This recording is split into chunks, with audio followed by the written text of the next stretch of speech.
हरि नाम से तेरा काम बनेगा, हरि नाम लेने वाला हरि का है प्यारा, हरि का भजन करो, हरि है हमारा।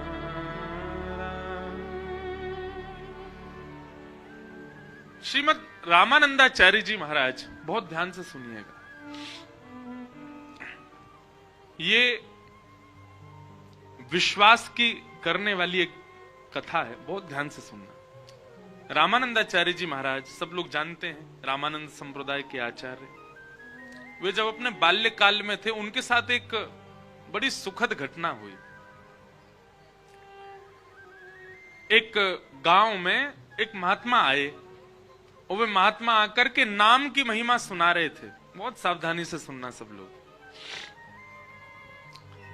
नाम महिमा सुनते सुनते श्री रामानंदाचार्य जी महाराज तब अपने पूर्व नाम में और एवं पूर्व भाव में थे, घर गृहस्थी सब परिवार के संग थे।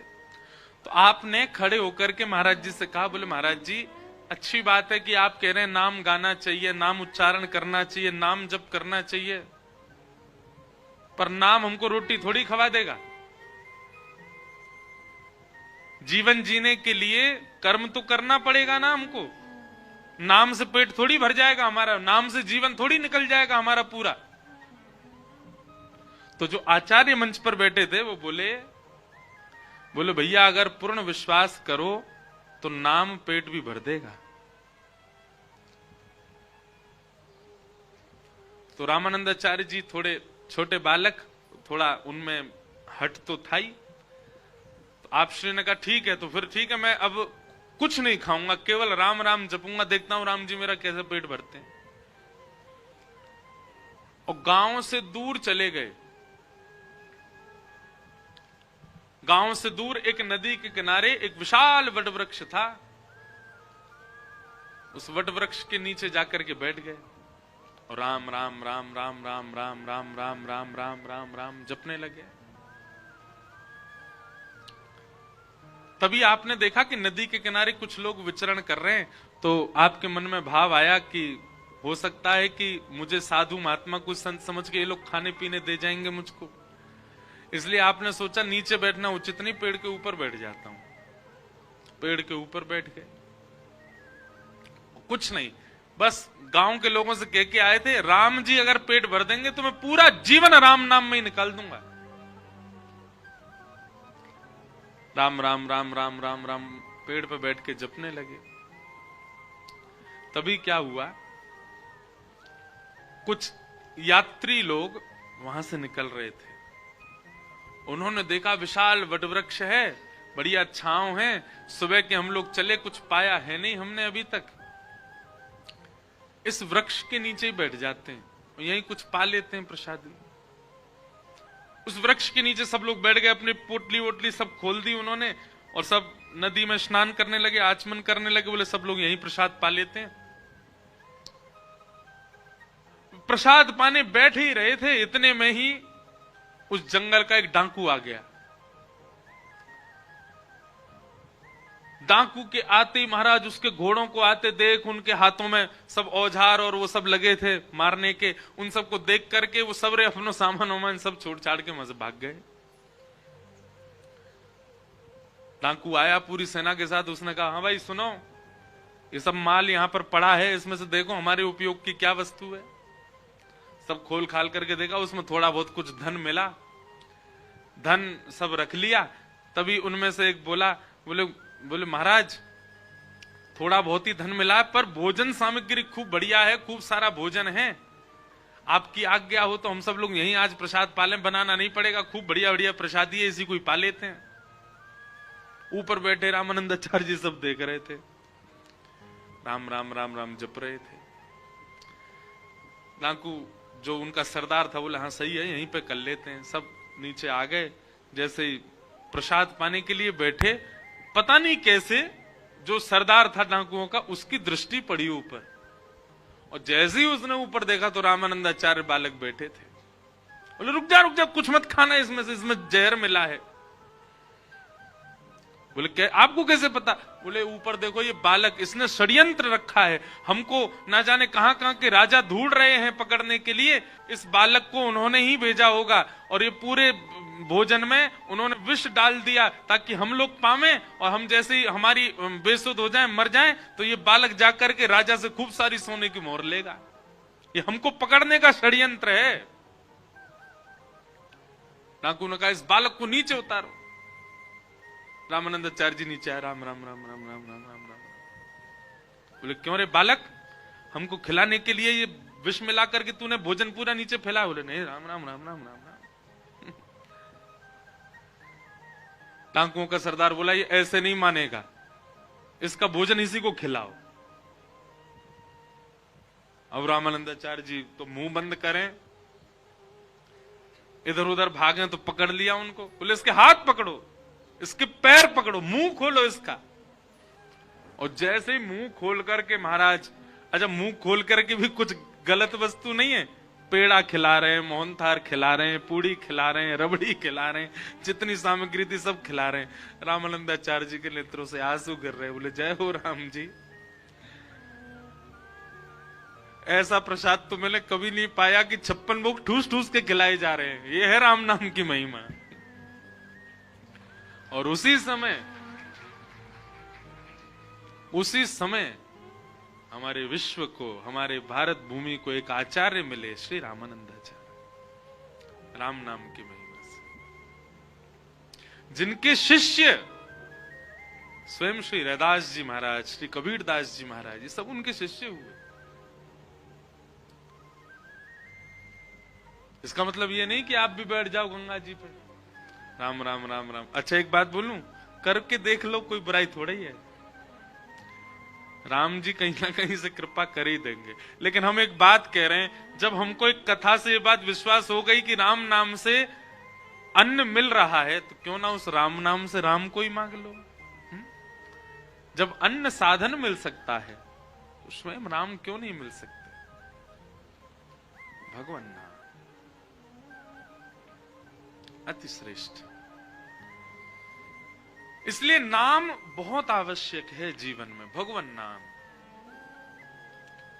और भगवान नाम आत्म कल्याण के लिए होता है, यही भागवत का विषय है। धर्म प्रौजित कई तवोत्र परमो निर्मत्सराणाम सताम वैद्यम वास्तव मत्र वस्तु शिवदम तापत्रयोन्मूलनम श्रीमद्भागवते महामुनि कृते किंबा परैरीश्वर सद्यो हृदय वरुध्य तेत्र कृत भी शुश्रूषुभिस्तच्छना। भागवत जी का द्वितीय श्लोक, जहां पर विषय, अधिकारी, संबंध और प्रयोजन 4 बातें बताई गई। सबसे पहला भागवत का विषय क्या है? आप कथा सुनने के बाद में कहीं ना कहीं अब आत्म कल्याण के लिए बढ़ने लगोगे।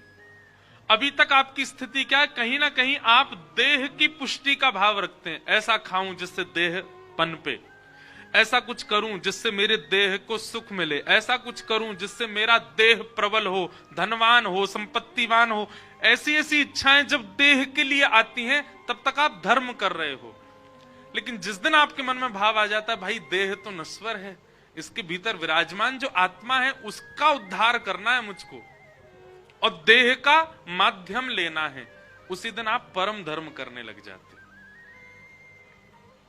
अभी हमारी स्थिति क्या है? आंखों से ऐसा देखूं जिससे आंखों को सुख मिले।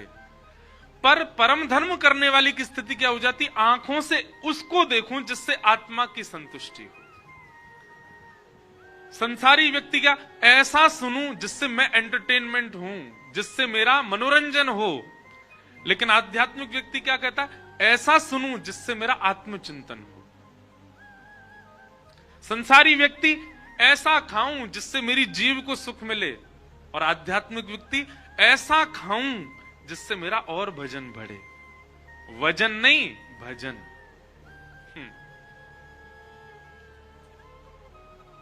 संसारी व्यक्ति मैं ऐसे को छूं जिससे मुझे स्पर्श सुख मिले, लेकिन आध्यात्मिक व्यक्ति बोले मैं ऐसे का स्पर्श कर लूं, श्री गुरु चरण सरोज रज निजमन मुकुर सुधार। श्री गुरुदेव के चरणारविंदों का स्पर्श करूं, वैष्णवों के चरणारविंदों का स्पर्श करूं, महज्जनों के चरणारविंदों का स्पर्श करूं।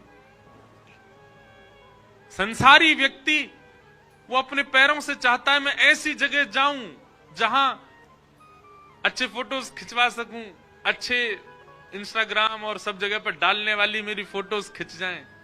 पर भगवत अनुरागी व्यक्ति वो पैरों से जाएगा मैं प्रदक्षिणा करूं, मैं परिक्रमा करूं, चाहे मेरे देह को भगवत समर्पित करने का भाव आवे।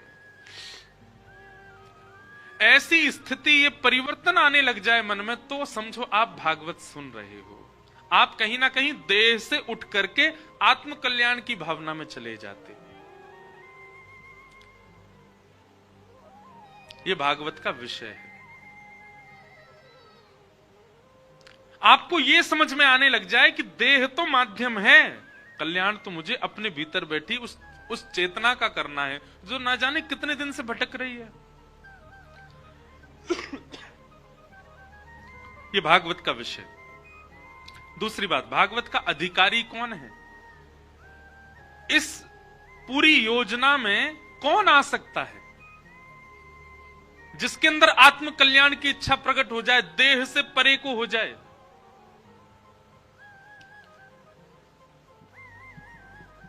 तो अधिकारी के लिए बताया गया निर्मत सराणाम सताम, जिसके अंदर मात्सर्य दोष नहीं है। मात्सर्य दोष किसको कहते हैं बंधुओं? दूसरे के प्रति ईर्ष्या होना, किसी के रूप पर ईर्ष्या, किसी के धन पर ईर्ष्या, किसी की उपलब्धि पर ईर्ष्या, किसी की पत्नी को देख के ईर्ष्या, किसी के बच्चों को देख के ईर्ष्या, किसी के पति को देख के ईर्ष्या, इसी को ही मात्सर्य दोष कहते हैं। एक बात बहुत ध्यान से सुनिएगा, हम पिछली 2 कथा से एक बात कह रहे हैं कि आप कितने भी अवगुण युक्त हो जाओ, भगवान फिर भी मिल जाएंगे आपको। आपके अंदर क्रोध ज्यादा, फिर भी ठाकुर जी मिल जाएंगे। आपके अंदर लोभ ज्यादा, फिर भी ठाकुर जी मिल जाएंगे। आपके अंदर मोह ज्यादा, फिर भी ठाकुर जी मिल जाएंगे। आपके अंदर काम ज्यादा, फिर भी ठाकुर जी मिल जाएंगे। लोभियों को मिले हैं, कामियों को मिले हैं, मोहियों को मिले हैं, सबको ठाकुर जी मिले हैं। दूषित खाने पीने वालों को भी मिले, भक्ष खाने वाले को भी ठाकुर जी मिले हैं। सदन कसाई जैसे को भी मिले हैं जो रोज जानवर काट काट के बेचता था। लेकिन ईर्ष्यालु को ठाकुर जी नहीं मिलते, जिसके चित्त में ईर्ष्या भाव है। और एक बात बताएं आपको, मुझसे लेकर के पीछे बैठे हर व्यक्ति के अंदर ईर्ष्या तो आई है। हम सब में ईर्ष्या तो है। कम से कम हमारा भजन इसीलिए बने कि हमारा क्रोध कम ना हो, भले हमारे अंदर बाकी के दोष कम ना हो, लेकिन हे सदगुरु की कृपा, हे गंगा मैया की कृपा, हे भागवत जी की कृपा, हे बद्रीनाथ भगवान की कृपा, हे वृंदावन बिहारी लाल की कृपा, हमारे अंदर ईर्ष्या ना आवे। आप विश्वास मानिए, जिस दिन आपके चित्त से ईर्ष्या गई, आपका क्रोध भी जाएगा, आपका लोभ भी जाएगा, आपका काम भी जाएगा, आपका मोह भी जाएगा। सारे दोष अपने आप निकलना प्रारंभ कर देंगे। घर की नाली जाम हो जाए तो सबसे अंदर जो बड़ी वस्तु फंसी होती है उसमें वो निकल जाए, सब अपने आप निकल जाते हैं। ऐसे ही सबसे बड़ी हमारे हृदय में जो ये गंदगियां हैं, इनके अंदर जो सबसे भारी भरकम है, जिसकी वजह से कुछ नहीं निकल पा रहे, वो है ईर्ष्या। जिस दिन ईर्ष्या निकल गई चित्त से, सब निकल जाएंगे। क्रोध, काम, लोभ, मोह, अभिनिवेश, अहंता, ममता, चिंता, सब निकल जाएंगे। और ईर्ष्या नहीं निकली, कितनी कथा सुन ले, कितनी भजन कर ले, कितनी गंगा जी में डुबकी लगा ले। भर की पौड़ी पर देखो महाराज चैन पकड़ के लिए जा रहे हैं, दे डुबकी।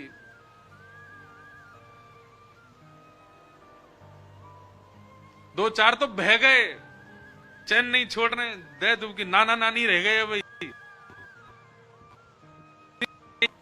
कितनी डुबकी लगाओ भैया। मछली तो जन्म ही गंगा जी में लेती है।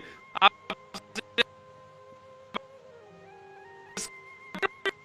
गंगा तो श्वास भी वही, उसका तो भोजन भी वही। डुबकियों से काम चल रहा होता तो सारी मछली वैकुंठ जा रही होती गंगा जी की।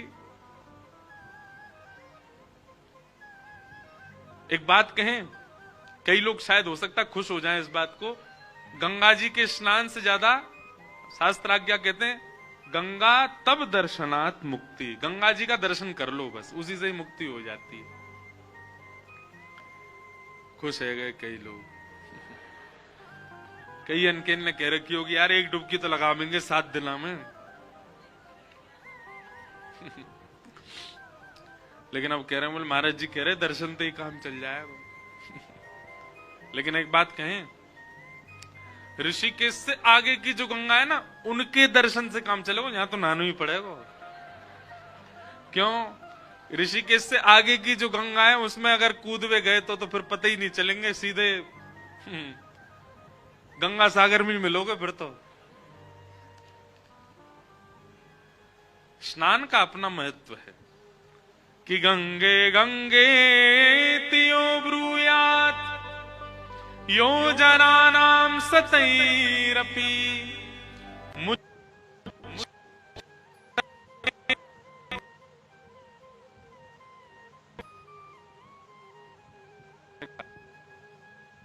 जो तट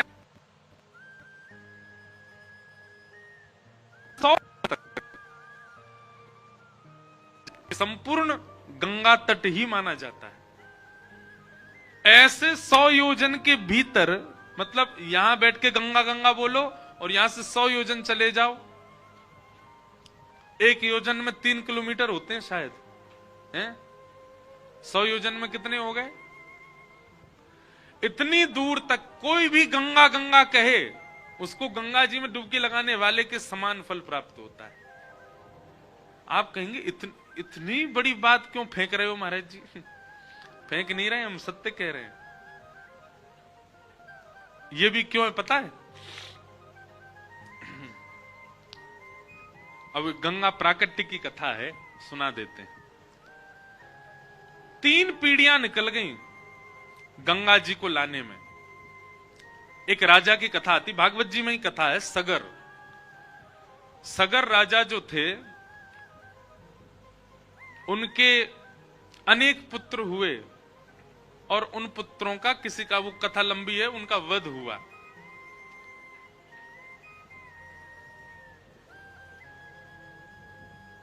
और वध भी कैसे हुआ? सगर राजा एक यज्ञ कर रहे थे। बहुत ध्यान से सुनो, गंगा जी के तट पे बैठो, गंगा जी कैसे आई आपको पता होना चाहिए। तो सगर राजा अश्वमेध यज्ञ कर रहे थे।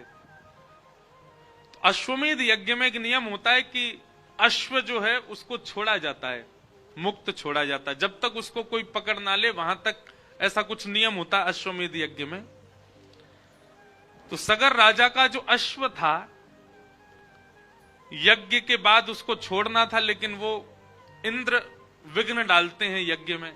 तो इंद्र ने क्या किया, उस अश्व को ले जा करके कपिल भगवान की कुटिया, जो कि अब कहां है, गंगा सागर में, जहां गंगा जी सागर में जाकर, तब गंगा जी नहीं थी, तब केवल सागर थे। कपिल भगवान की कुटिया पर जाकर के उस घोड़े को बांध दिया। सगर राजा ने अपने अनेक पुत्रों से कहा कि अश्वमेध यज्ञ में जो मेरा घोड़ा था वो कहीं खो गया है, कोई उसको ले गया, उसको ढूंढ के लाओ, वही घोड़ा चाहिए। ढूंढते ढूंढते ढूंढते ढूंढते जैसे ही महाराज पहुंचे सागर पर, कपिल भगवान बैठे थे। कपिल भगवान की कुटिया पर, आश्रम पर जब उन्होंने वो घोड़े को बंधा हुआ देखा तो सबने मन में विचार किया, ये बाबा हमारे पिताजी के घोड़े को हरण करके लाया है।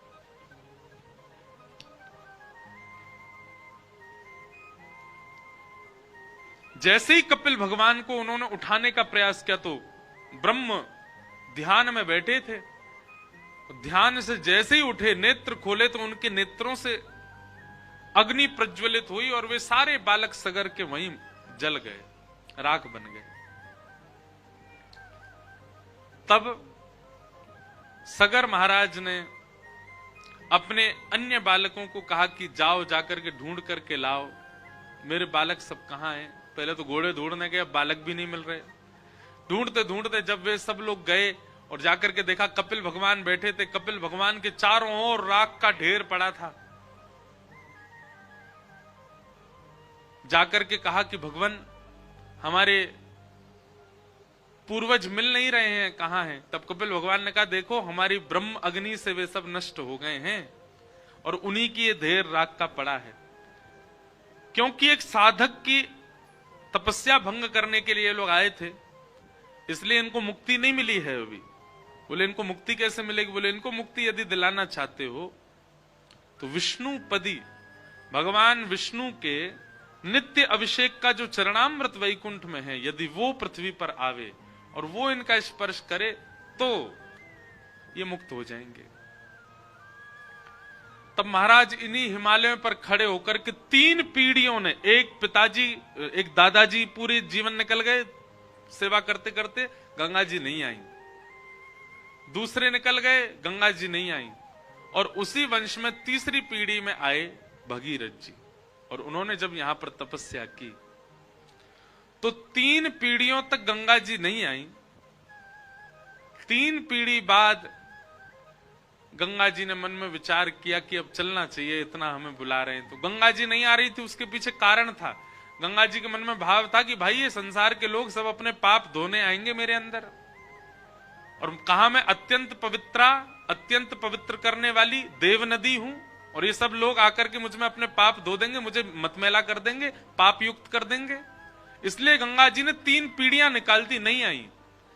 जब भगीरथ ने आकर के तपस्या की तब गंगा जी के मन में, हृदय में थोड़ी दया आई, और गंगा मैया बोली अब मुझे आना चाहिए। और वैकुंठ से प्रकट होकर के श्री गंगा मैया भूतल पर आने लगी। जैसे ही आई तो श्री महादेव, देवादिदेव महादेव ने उनको अपनी जटाओं में बांध लिया। अब गंगा जी के प्रादुर्भाव के कई प्रसंग सुनाए जाते हैं। एक तो यह है कि नित्य चरणों दल है गंगा जी, नित्य वैकुंठ में भगवान का चरण, जो देवतागण सब उसका अभिषेक करते हैं, वही जल आ रहा है। एक अर्थ यह है कि जब भगवान ने वामन अवतार धारण किया तो 2 पग से जब तीनों लोक नापने लगे तो दूसरा पग रखते ही भगवान के अंगुष्ठ के नख से ब्रह्मांड का भेद हुआ, और वैकुंठ का ये जो जल था चरणामृत का, 2 पग से तीनों लोक नापे तो ब्रह्म भगवान का चरण पहुंचा, तो ब्रह्मा जी ने ठाकुर जी के चरण धोकर के अपने कमंडल में रखा, वही गंगा जी है। लेकिन सब कथाओं का एक मूल है कि गंगा जी विष्णु पदी हैं, ठाकुर जी के चरणामृत हैं। तो जैसे जी नीचे आने लगी, महादेव को क्रोध आया। क्यों क्रोध आया? बोले कहां दुर्गा सप्तशती में कहते हैं कुपुत्रो जायेत क्वचित माता न भवति, पुत्र कुपुत्र हो सकता है, माता कभी माता नहीं होती। और ये गंगा मैया वात्सल्य रूपा होकर के, मैया रूप होकर के, और इन्होंने इतनी निर्दयता की, 3 पीढ़ियां निकल गई है, अब जा रही हैं। गंगा जी को जटा में बांध लिया। गंगा जी प्रार्थना करने लगी, महादेव आप ऐसा क्यों कर रहे हैं? तो महादेव ने जटा में बांधी। इसके भी 2 कारण। पहला तो क्रोध वाला कारण था कि उनको गुस्सा आया कि गंगा जी ने इतना विलंब क्यों किया आने में, और दूसरा कारण यह था कि विष्णु है तो महादेव चाहते हैं कि श्री हरि चरणामृत तो मेरे सिर पर रहे, इसलिए 2 कारणों से गंगा जी को बांध लिया। गंगा जी ने प्रार्थना की, महादेव आप हमें मुक्त करो।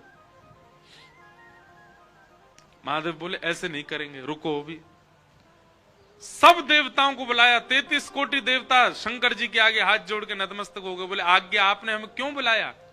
महादेव उपदेश देने लगे, बोले ये कलिकाल प्रारंभ हो रहा है नीचे पृथ्वी पर, और कलयुग में लोगों पर इतना समय नहीं है, और आप सब देवी देवता अपने तप के लिए इतना समय मांगते हैं। कोई 1000 वर्ष की तपस्या करता है तब देवता प्रसन्न होते हैं, कोई 100 वर्ष की तपस्या करता है तब देवता प्रसन्न होते हैं, कोई हिमालय पर उल्टा लटक के भजन करे तब प्रसन्न होते हैं।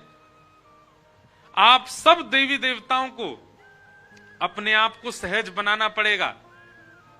तो सब देवी देवता आ गए, सबने आकर के अपनी सहजता व्यक्त कर दी। बोले महाराज, शनि भगवान बोले हम पे तो कोई सरसों को तेल चढ़ा दे, हम वैसे ही प्रसन्न हो जाएंगे। महादेव बोले अच्छा है। ब्रह्मा जी बोले हमारे तो मंदिर ही नहीं है पूरी पृथ्वी पर, कोई ब्रह्मणे नमः एक बार भी कह देगा तो हम उससे प्रसन्न हो जाएंगे।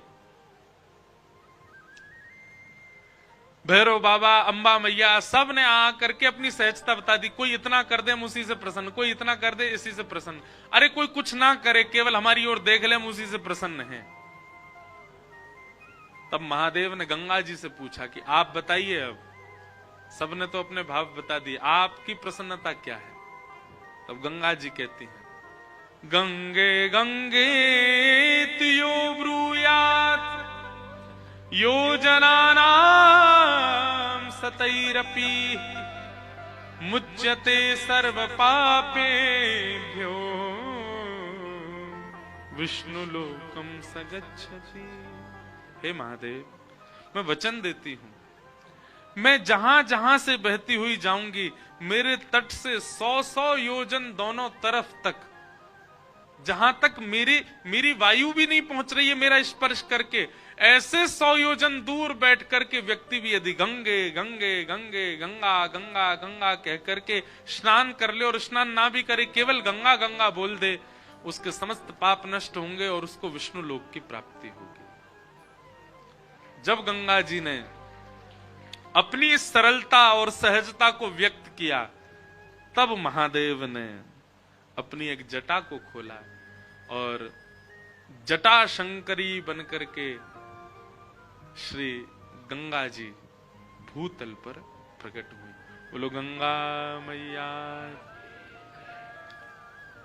अहिरिपुपति कांता तात संपूज्य कांता, हर तनय निहंत्री प्राणधात्री ध्वजस्य, पति सुत सुत कांता तात संपूज्य कांता, पितु शिरसि पतंती जानवी न पुनातु। अहिरिपुपति कांता, बहुत ध्यान से सुनिएगा इस श्लोक को। श्री गंगा जी के दर्शन करने से कितने देवताओं के दर्शन का फल मिलता है। अहि, अहि मतलब सर्प, ध्यान से सुनना। अहि रिपु, रिपु मतलब उसका शत्रु। सर्प का शत्रु कौन? गरुण। अहि रिपुपति, सर्प के शत्रु गरुण के पति कौन है? नारायण। बोलो, चुपचाप मत बैठो, हैं? आप लोगों को उत्तर देना, मैं ही प्रश्न करूं, मैं ही उत्तर दूं, है? काय कथा सुन रहे हो फिर? अहिरिपुपति मतलब सर्प का शत्रु गरुण और गरुण के जो पति हैं यानी कि नारायण। अहिरिपुपति कांता, कांता मतलब पत्नी। नारायण की पत्नी कौन है? लक्ष्मी। अहिरिपुपति कांता तात, उन पत्नी के तात यानी कि पिताजी कौन है? लक्ष्मी के पिताजी कौन है? कई लोग कह रहे हैं नारायण। समुद्र।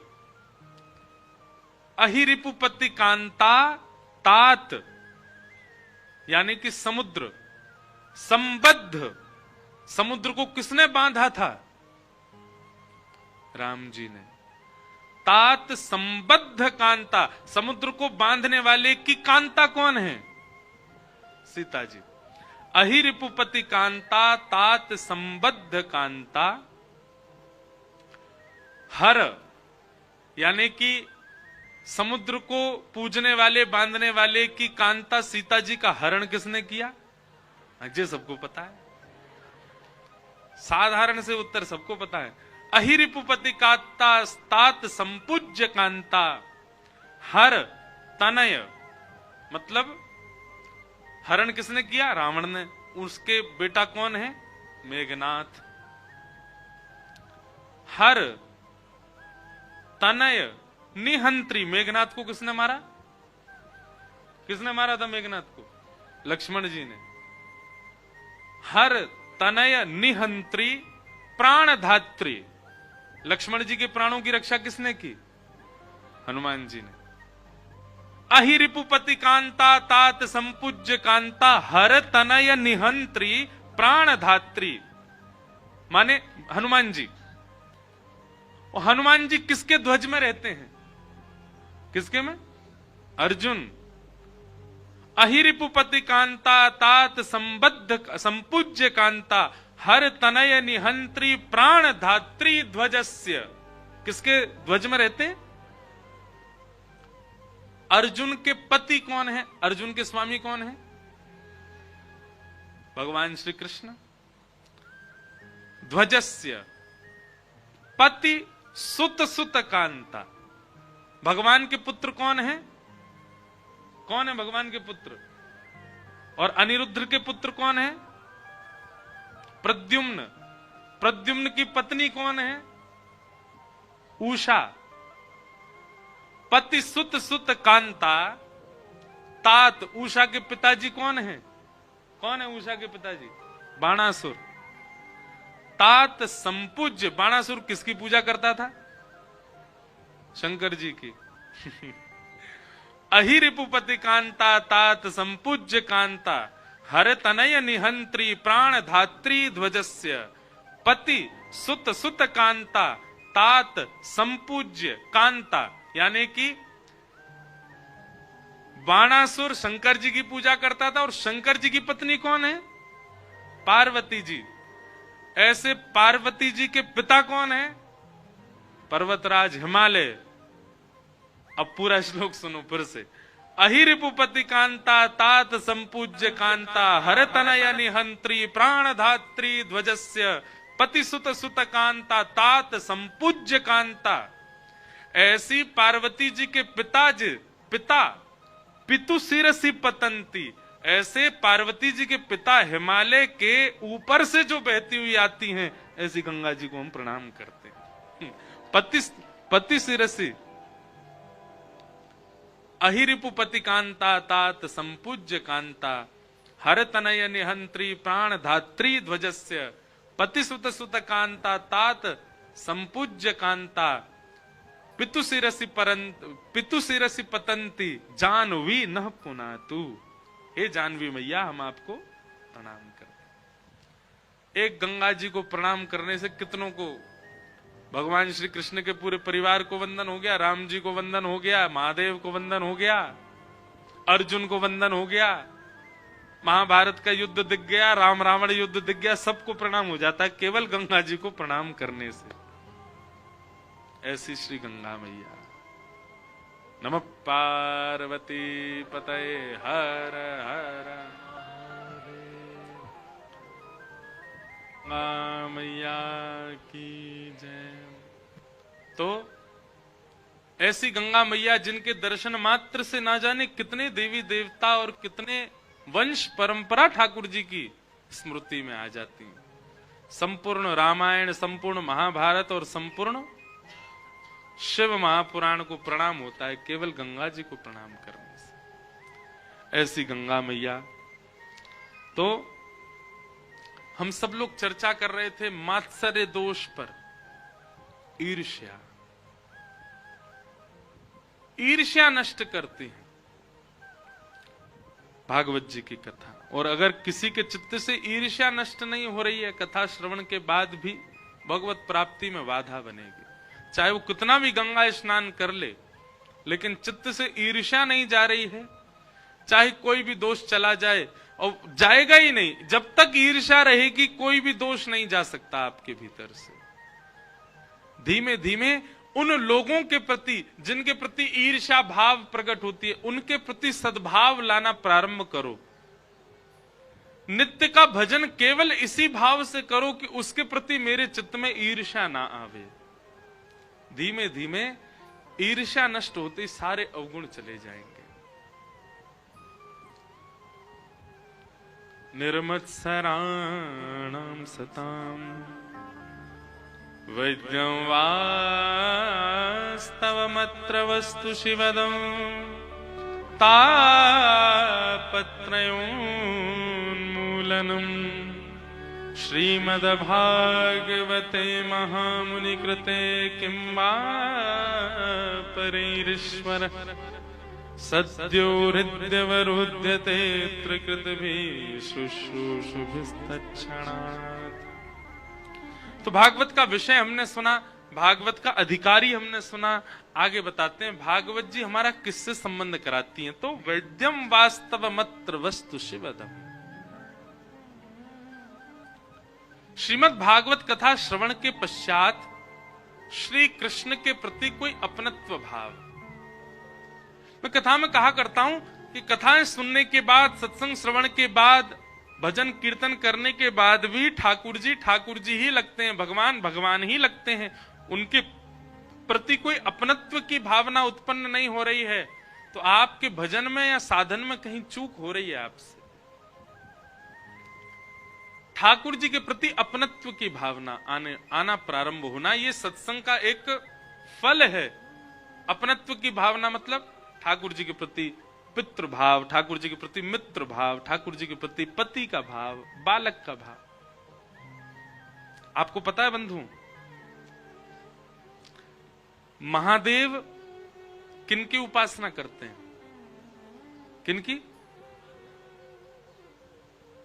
ये तो सबको पता है।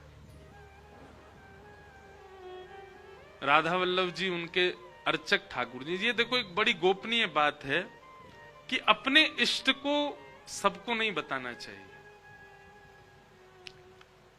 लेकिन मुझे चौपाई याद नहीं, पर महादेव स्वयं कहते हैं मानस जी में, अभी रामेश्वरम में कथा है, राम कथा, वहां इस विषय पर चर्चा करेंगे। महादेव स्वयं पार्वती जी से कहते हैं कि मैं बालक राम को अपना इष्ट मानता हूं। बाल राम, छोटे राम, वनवासी राम नहीं, सीतापति राम नहीं, अयोध्यापति राम नहीं। कौन से राम? बालक राम, छोटे राम।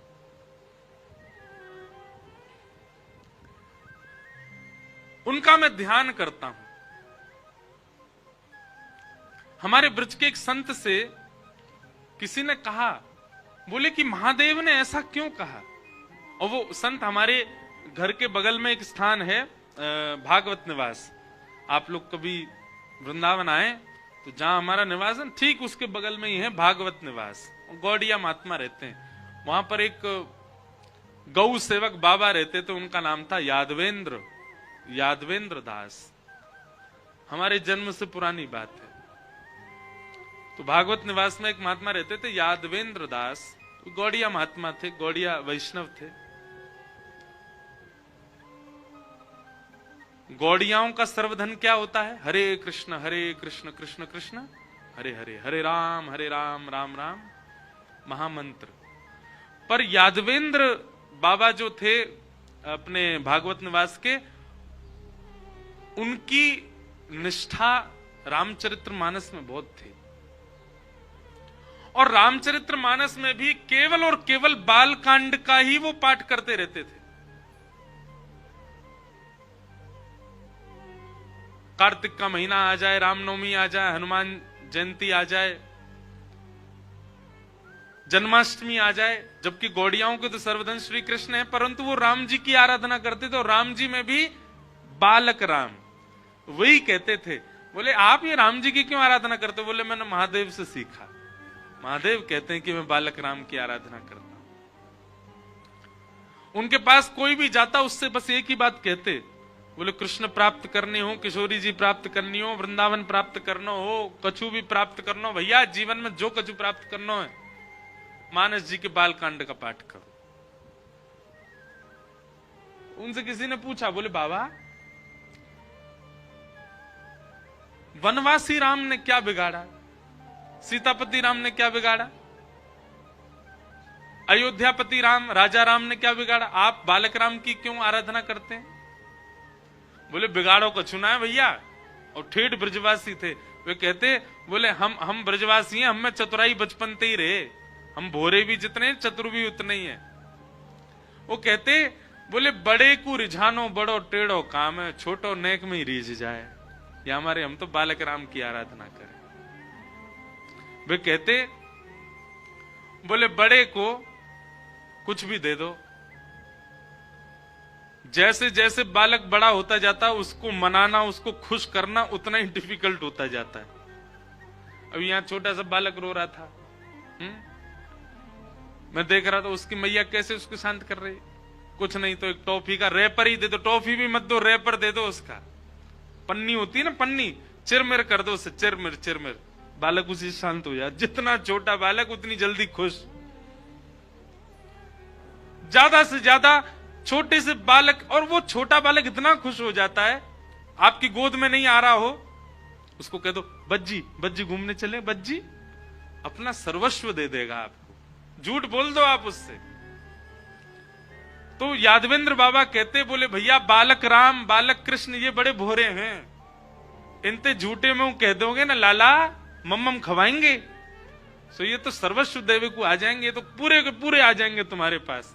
या हमारे हम तो बालक के उपासक हैं।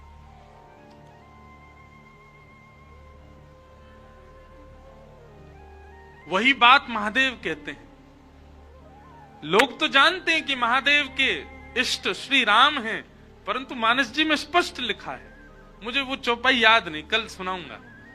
स्वयं पार्वती जी से कहते हैं मैं बालक राम का ध्यान करता हूं, क्योंकि बालक को मनाना, बालक को रिझाना, बालक को प्रसन्न करना बहुत सरल है। और उसको रिझाना तो एक बात है ही, पर सरलता, वो रीझ करके सर्वस्व जो दे देता है, खुद को जो अर्पित कर देता है। कई बच्चे होते हैं उनको स्कूटर और बाइक बहुत बढ़िया लगती हैं, तो उसको गोद में लेने जाओ नहीं आएगा, तो उसके माता पिता कहते सुनो बाइक की चाबी ले लो, हाथ में आ जाएगा। तो हम उसको ऐसे चाबी दिखा दो दूर से, सोई वो हाथ करेगा आपके और ले चलो। कितनी जल्दी रीझ जाता है, कितना सुंदर स्वभाव होता है बालक का। इसलिए बालक राम बालक कृष्ण।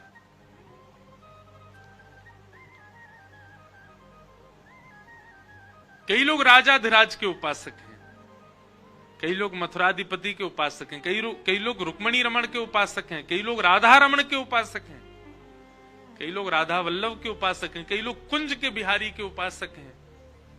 पर इन सबन में तो भैया मेहनत करनी पड़ेगी रिझावे में। पर अधिकतर भारत में सब लोग लड्डू गोपाल के उपासक हैं, छोटे लाला के उपासक हैं। वो छोटो लाला नेक में ही रीझ जाए। पर आप सब लोग खुश तो बहुत है, बोले बहुत बढ़िया बता दी महाराज जी ने, बड़े को छोड़ो अब तो छोटे को भी पकड़ो। पर छोटे का जितना ध्यान रखा जाता है बड़े का उतना नहीं। बड़ा अपना ध्यान कई बार खुद रख लेता है, पर छोटे का तो ध्यान बहुत ज्यादा रखना पड़ता है। छोटा जल्दी रीझ जाएगा, छोटा जल्दी आपको अर्पित कर देगा, छोटा जल्दी स्वयं को भी दे देगा, पर छोटे की सेवा बहुत करनी पड़ती है। वो स्वयं खाएगा नहीं, आपको खिलाना पड़ेगा। वो स्वयं नहाएगा नहीं, आपको नहलाना पड़ेगा। वो स्वयं सोएगा नहीं, आपको सुलाना पड़ेगा। वो स्वयं उठेगा नहीं, आपको उठाना पड़ेगा। सेवा खूब। इसलिए बाल रूप जो है ना ठाकुर जी का, उसकी आराधना, उसकी उपासना सब श्रेष्ठ है। हमारे वृंदावन में मूलतः तो वैसे निकुंज की उपासना है, निकुंज के बिहारी जी। वहां पर सहचरी भाव से जाना पड़ता है, सखी भाव से जाना पड़ता है, तब ठाकुर जी रीझते हैं। अच्छा देखो महादेव भी, महादेव राम जी के अवतार में तो बालराम के उपासक हैं, और हमारे कृष्णा अवतार में कुंज के ठाकुर जी के उपासक है। स्वयं गोपी बन के बैठे हैं वृंदावन में, गोपेश्वर महादेव। राम जी भी अद्भुत हैं, सब जगह से चख रहे हैं। हमारे बिंदु जी महाराज गाते हैं, दास रघुनाथ का नंद सुत का सखा, कुछ इधर भी रहा कुछ उधर भी रहा। दास रघुनाथ का नंद सुत का सखा, कुछ इधर भी रहा कुछ उधर भी रहा। दोनों तरफ ऐसे ही महादेव का भाव है। महादेव रामावतार में तो वात्सल्य भाव से विराज रहे हैं। राम जी छोटे लाला, उनकी आराधना करते हैं, पर हमारे वृंदावन श्री कृष्ण के लिए श्री महादेव गोपी रूप में विराज रहे, सखी रूप में विराज रहे। तो श्रीमद् भागवत क्या करती हैं? आपको ठाकुर जी से कोई ना कोई संबंध बनवा देंगी। ठाकुर जी यदि केवल भगवान दिखते हैं आपको, तो आप अभी सत्संग नहीं कर रहे हो। आपको दिखने में क्या आ जाए, या तो वो आपको पुत्र के रूप में दिखने लग जाए, या आपको पति के रूप में, या आपको सखा के रूप में, आपको गुरु के रूप में, कोई संबंध के रूप में, संबंधी के रूप में ठाकुर जी दिखें। ये कथा का संबंध है, कथा से ये प्राप्त करना चाहिए आपको। आप जाकर के ठाकुर जी का दर्शन करके स्वयं अपनी दृष्टि से निहार के अनुभव कीजिए, आपको क्या दिख रहा है। आपको बालक दिख रहे हैं, आपको मित्र दिख रहे हैं, आपको सखा दिख रहे हैं, आपको गुरु दिख रहे हैं, कौन दिख रहा है? यदि आपको भगवान ही दिख रहे हैं, जबरदस्ती मत बनाने ना कि नहीं तुम तो मेरे जय हो, नहीं, जबरदस्ती नहीं। आपको अनुभव हो, और अनुभव नहीं, वह व्यवहार होने लग जाए। जैसे विवाह के बाद जिन लोगों के ब्याह हो गए उन लोगों को पता होगी, हमको तो नहीं पता। विवाह के बाद पति को अधिकार लगने लगता है कि मेरी पत्नी है, इससे मैं ये कह सकता हूं, इससे मैं ये बोल सकता हूं, इससे मैं ये मांग सकता हूं। तो संबंध स्थापित होते ही अपने आप व्यवहार में वो संबंध आने लग जाता है।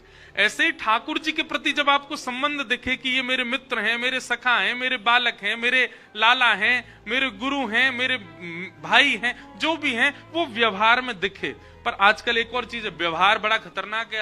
आजकल सोशल मीडिया के बिना व्यवहार भी नहीं चलता लोगों का। हमारे ठाकुर जी खीर पी रहे हैं, देखो वीडियो बना लियो। एक कुछ दिन पहले वीडियो देख रहा था, मेरा तो बड़ा दिमाग खराब हुआ देख के। बुरा नहीं माने अगर वो कथा देख रहे हो तो।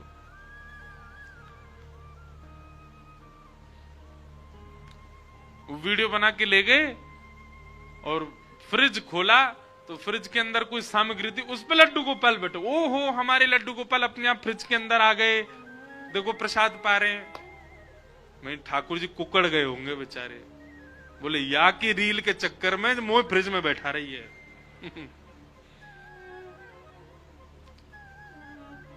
ऐसा नहीं।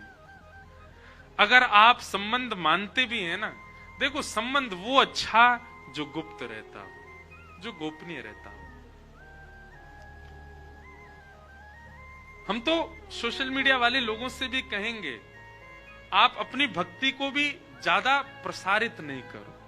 हम अपने गिरधर लाल जी का ज्यादा फोटो वीडियो बहुत कम कभी कभी डालते, सब जगह हमेशा नहीं डालते। रोज श्रृंगार होता है, रोज कुछ अद्भुत होता है ठाकुर जी का। कई उत्सव ऐसे होते हैं लोगों को पता ही नहीं होता, हम उत्सव कर देते हैं, नहीं बताते। हाँ, थोड़ी बहुत, क्योंकि एक व्यास है तो हमारी एक जिम्मेवारी है, हमको बहुत सारे लोग सुनते हैं, बहुत सारे लोग सुन करके पालन करते हैं। कभी कभी दिखाना पड़ता है कि भाई ऐसा भी उत्सव होता है, ऐसे भी भाव होते हैं, ऐसे भी श्रृंगार होता है, पर हमेशा नहीं।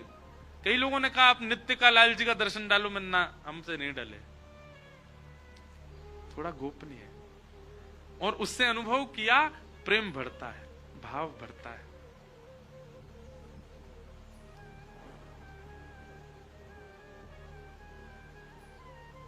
आप ठाकुर जी का ही नहीं, आप व्यवहारी संबंधों को भी गोपनीय रखो। आपका कोई मित्र है, बहुत अच्छा मित्र है, उसके साथ भी जो आपका निजी भाव है उसको ज्यादा प्रकाशित मत करो, धीरे धीरे वो भाव नष्ट हो जाता है। तो भागवत जी क्या करेंगी, सप्ताह कथा श्रवण के बाद ठाकुर जी में आपको कोई संबंध दिखने लग जाए। और क्षमा कीजिए, अगर संबंध नहीं दिख रहा है तो अभी और सत्संग करो। जबरदस्ती पहले से सोच के नहीं जाना, नहीं बिहारी जी को तो हम भैया ही मानेंगे अपनों, नहीं। बिहारी जी के सामने जाके नेत्रों से नेत्र मिला करके तब पूछो क्या दिख रहे हैं आपको, क्या लगता है इनके प्रति, कौन सा संबंध का भाव आ रहा है।